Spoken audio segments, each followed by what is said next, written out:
It was his first day on the job. The male nurse pushed a metal bed straight into the MRI room. Not just the doctor was shocked, the patient was too, with the huge magnetic force. Bang! The bed got stuck to the machine. The patient inside got pinned. The patient outside got thrown to the ground. The nurse almost got crushed under the bed. The rescue team rushed to the scene. Why not turn off the machine?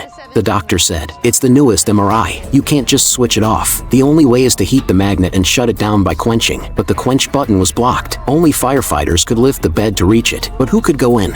Anyone with metal in their feet? Nope. Screws in the back? Also nope. After checking everyone, only 4 had original bodies. The firefighters geared down.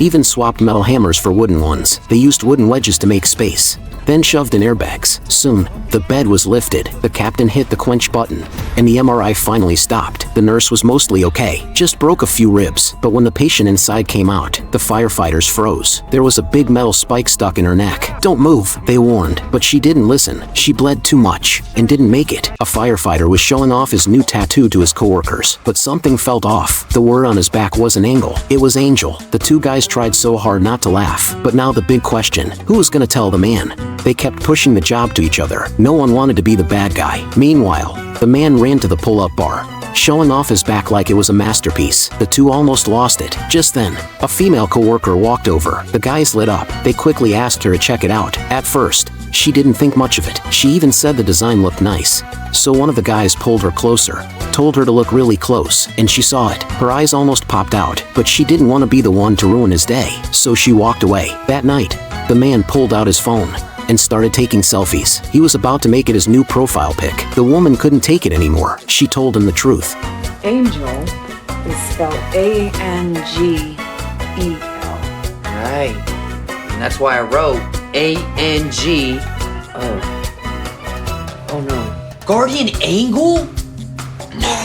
How could I be so stupid? The guy rushed back to the tattoo shop and had the word covered up with a flame. Crisis solved. Have you ever messed up a tattoo? The tank on display at the museum suddenly started up. It broke through the wall and rushed onto the road. T crushed everything in its way. Turns out, the man's daughter just retired from the army, but she sadly got sick from a virus, and the veterans hospital kept saying no with all kinds of excuses. In the end, she got worse and passed away. The father was heartbroken and full of anger. He swore to stand up for his daughter. The police sent out everyone to stop him, but when they saw this 57-ton tank, they were still scared. But the man wasn't after the police, so he crushed another wall and took a side path, because he didn't want to hurt innocent people. The firefighters got the news and started moving patients out, but it was clear they were running out of time, because down the road, they could already hear the tank's engine roaring. The firefighters made a wall of people standing between the tank and the public. The captain got in touch with the man. He said sorry for what happened to the daughter, but her life could not be brought back. Soldiers are meant to protect people. If the tank hit the hospital,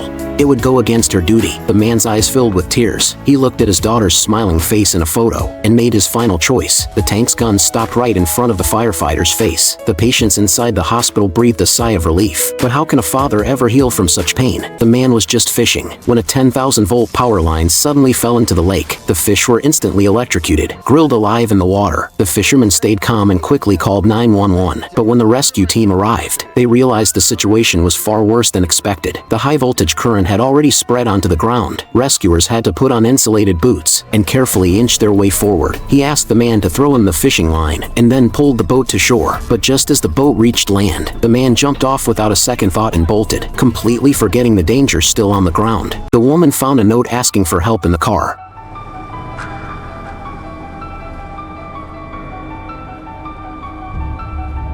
She couldn't believe this seemingly loving couple might not be what they appeared. At the next table, an older woman quietly said, I've been in bad situations, honey, and you adapt to survive. If you think something's going on, it's worth checking out.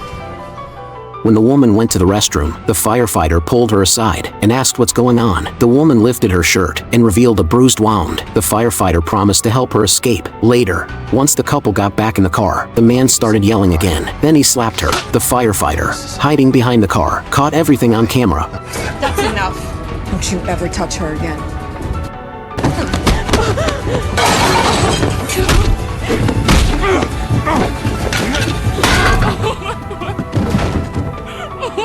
The police arrived, the man was arrested, and the woman was finally safe. The man was boiling milk when suddenly, The whole house started shaking. At first, he thought it was an earthquake, but when he looked up, a furious woman was driving a bulldozer straight into the house. She rammed into walls, smashed furniture.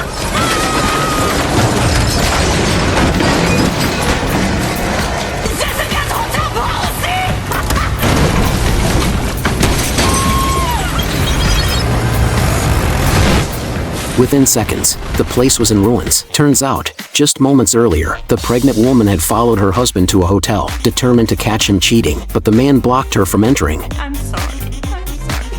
I'm 7 months pregnant. Okay, She begged him in tears. He didn't care. Instead, he coldly threatened her, "Leave, or he will call the police." Heartbroken and furious, she saw a bulldozer parked outside, and the rest is what you just saw. Who do you think was right? The pregnant woman or the clerk?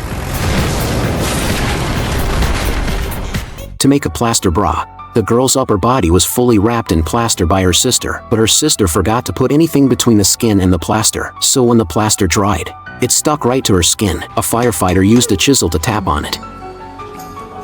The girl looked like she was in a lot of pain, so the firefighter stopped right away. Then the girl said her body felt hot. The medic heard that and said, "It must be the sodium hydroxide in the plaster. It had touched her skin too long. She was starting to get chemical burns. They had to get the plaster off, fast." Good thing the firefighters were experienced. They put the girl in water. When the plaster got a little soft, they poked holes on the surface, then poured in some oil. The oil helped it come off the skin. The girl said she never wanted to be a body model, but every time her sister asked, she just couldn't say no. This time, she made up her mind. From today on, she would learn to say no. Meanwhile, the firefighters kept working. They cut a few lines into the plaster, then gently tapped it with the chisel. Finally, the plaster came off. The sister let out a sigh of relief, then turned around and asked her to do it again.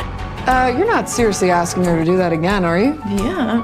My project's due tomorrow. Half my grade is writing on it. You're cool with it, right, Steph?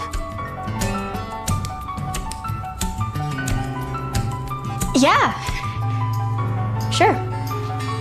An electric car caught fire after an accident. The firefighter worked for 10 minutes to put out the fire. The car owner said, if he had known, he wouldn't have bought an electric car. A few minutes earlier, the firefighter got the call. There was a fire at an intersection. Although the driver escaped, the passenger was still trapped inside, so the firefighter immediately started the rescue. But as soon as he walked over, the electric car caught fire again. Hey, get them hoses back on there and keep them there! After spraying water for half an hour, the fire was finally out. The firefighter smashed the window. We're gonna get you out of here, sir. A few firefighters worked together and finally rescued the passenger. A check showed the man wasn't seriously hurt, but he needed to go to the hospital right away. Hey, kill it. Y'all did good work. At least fire's out. So, what do you think? Electric cars or gasoline cars?